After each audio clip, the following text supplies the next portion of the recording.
Hello YouTube. I've been wanting to make a video where I start sharing my collection. I love watching other people share their collections. This first one I decided to pick my top 25 best vintage cards, and most of these are among my favorites, but this one I went on the last eBay sale, so they're ranked in order from least expensive to most expensive. And I'm going to go ahead and jump in and get started here with card number 25. I could have picked probably about a dozen or so cards that could be right about the same price range and fill in this slot, but the first one's a 1958 Topps Mantle and Aaron World Series batting foes. This is the only playing days card, I believe, that both of these guys appear on. Beautiful card. This will be one of the only ones, if not the only one, that's not graded, and you'll see that this top 25 is dominated by 1933 Goudey cards, but this is one of the non-Goudeys that made the list at card number 25.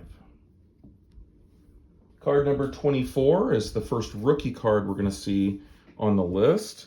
This is a 1955 Topps Harmon Killebrew rookie. It's a SGC3. You can see there's some staining on there, but I think it presents well. I bought this card raw at a local card shop and sent it in for grading, and it came back a 3. Card number 23 is another rookie card. This one from 1957 Topps. This is a Frank Robinson rookie card. This is also an SGC3 in the old holder. I love the cards from the 50s. Nice looking card.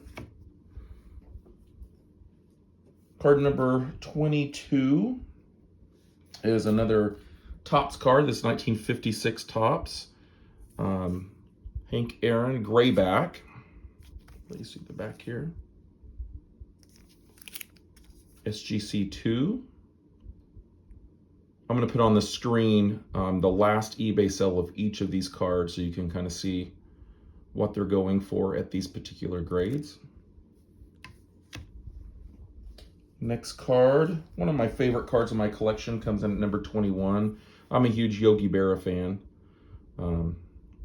Just was a cool individual. 1950 Bowman. So I guess this would be a third-year card of his. Has some staining on the back.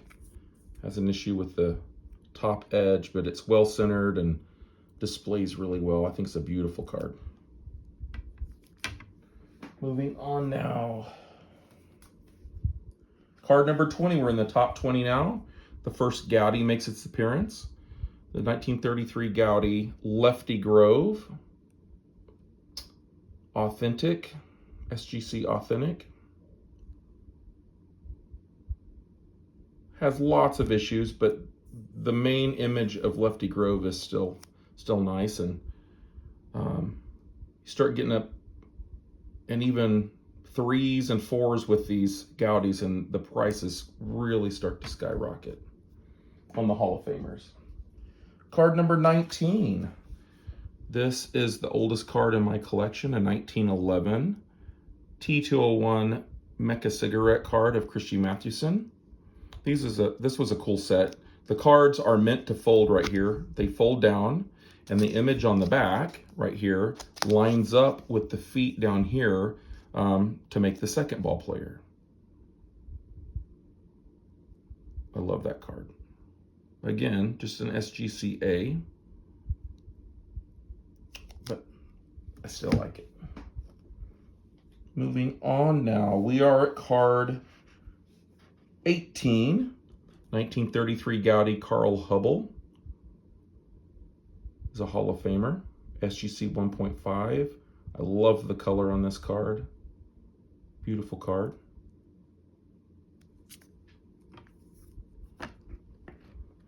Okay, we are now at card number 17, staying in the 33 Goudeys. This is a PSA 2 of Mickey Cochran, 1933 Goudey card. I love all the colors of all the Goudeys. Really the bright reds and yellows are my favorite. Such a nice card. Another Hall of Famer there. Card number 16, we're looking at a 1960 Topps Carl Yastrzemski rookie card at a SGC 5. I bought this one raw. Actually, during COVID, I took all my football and basketball cards into a local card shop and got store credit. And this is one of the cards I picked up raw, and I sent it in for grading, and it came back in SGC 5. My collection is baseball with some bowling cards. I will share those sometime as well if there's any bowling fans out there.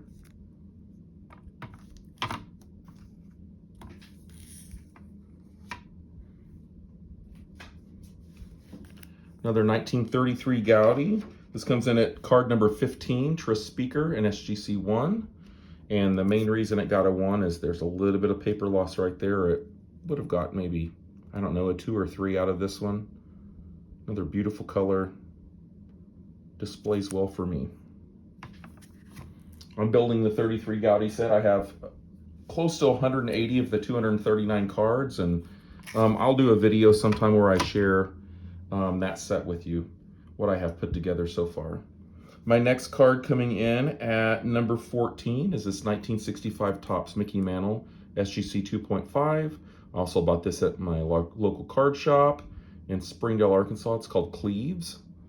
Bought this card raw, I don't know, years ago, 5 or 6 years ago, and sent it in for grading, and it came back at 2.5. Awesome card.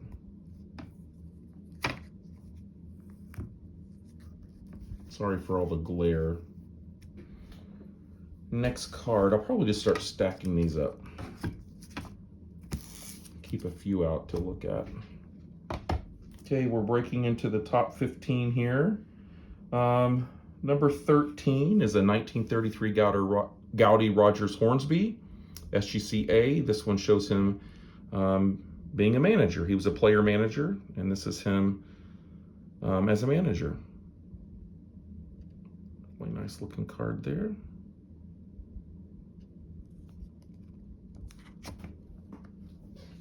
And staying on the same theme here, this next card's also a 1933 Goudey Roger Hornsby, him as a player.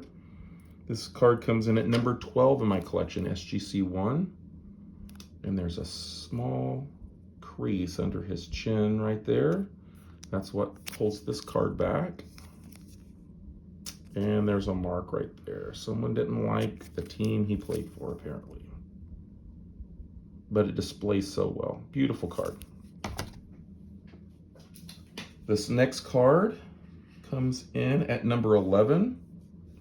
Single season RBI leader of all time. I still think he holds that distinction.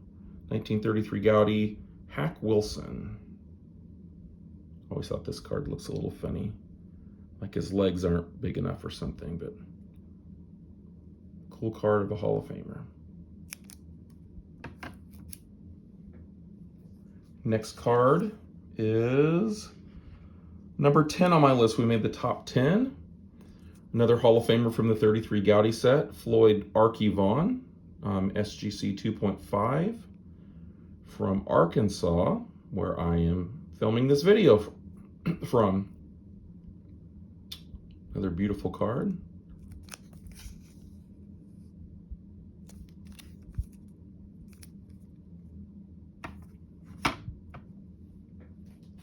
All right, number 9. About 5 or 6 years ago, I bought this card for $30 at a flea market, and the edges and corners are really rough, but the image of Jackie is just beautiful. There's like no blemishes on his image, really. Sent it into grade, paid the $15 for that. So this card goes, even in this condition, for a lot more than I paid for it. It's my only playing days Jackie Robinson.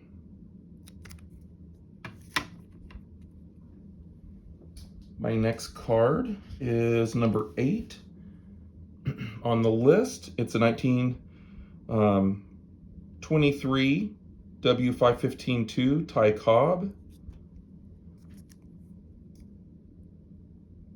I know a lot of people think this card's ugly, but I think it's absolutely beautiful.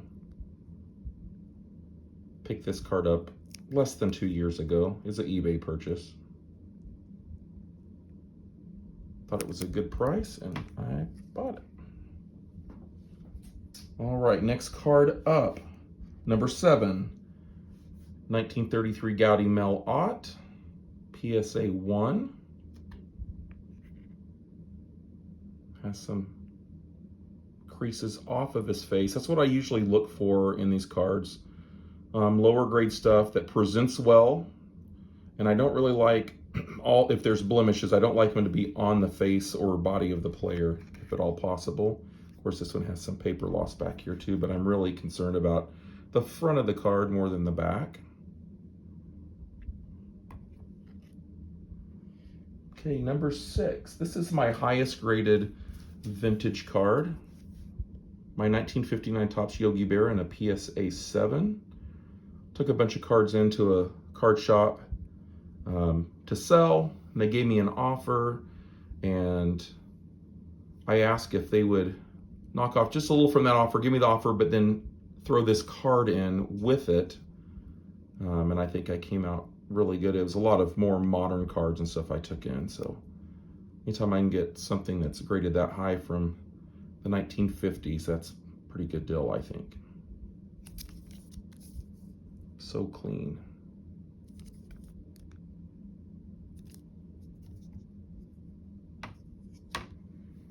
All right, we're down to my top 5. This next one, 1932 Sanella, Babe Ruth. I bought this card raw on eBay. I thought it was well centered. I didn't see any creases. I knew it would probably get a 1, and the reason why, it has some glue residue on the back. These were an issue in Germany where you could buy a booklet that came and you'd buy the margarine and it would come with a card. There are only a couple baseball players in the whole set, lots of Olympians and track stars and cricket players and lots of those types of sports, wrestling, boxing, sumo wrestlers, and Babe Ruth is one of the 2 baseball players that are in the set. Absolutely the most desirable card in the set right here. Beautiful card. Okay, card number 4 is actually, I'm going to put 2 cards. These are not the same card, but they are the same card. They have different numbers. Both 1933 Goudeys. They did this also with Lou Gehrig. He has 2 cards and they look identical. This is number 29 and number 154. And I put these in at number 4, Jimmy Fox. All right, down to my top 3 cards. Number 3, one of my grandpa's favorite players right here, Dizzy Dean, 1933 Goudey. Also from Arkansas. If you ever make your way to Hot Springs National Park, they have like a little monument there that you can visit. It talks about Dizzy Dean. It talked about the players in the 20s and 30s coming in for spring training. Babe Ruth and others made their way to Hot Springs for spring training. So really cool card of Dizzy Dean right there.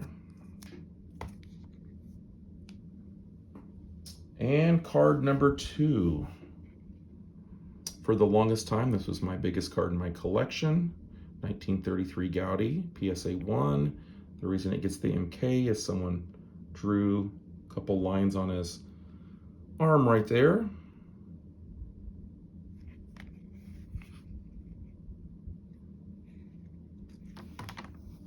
And my last card, my number 1 card in my collection, not only is my favorite, it's also my most valuable.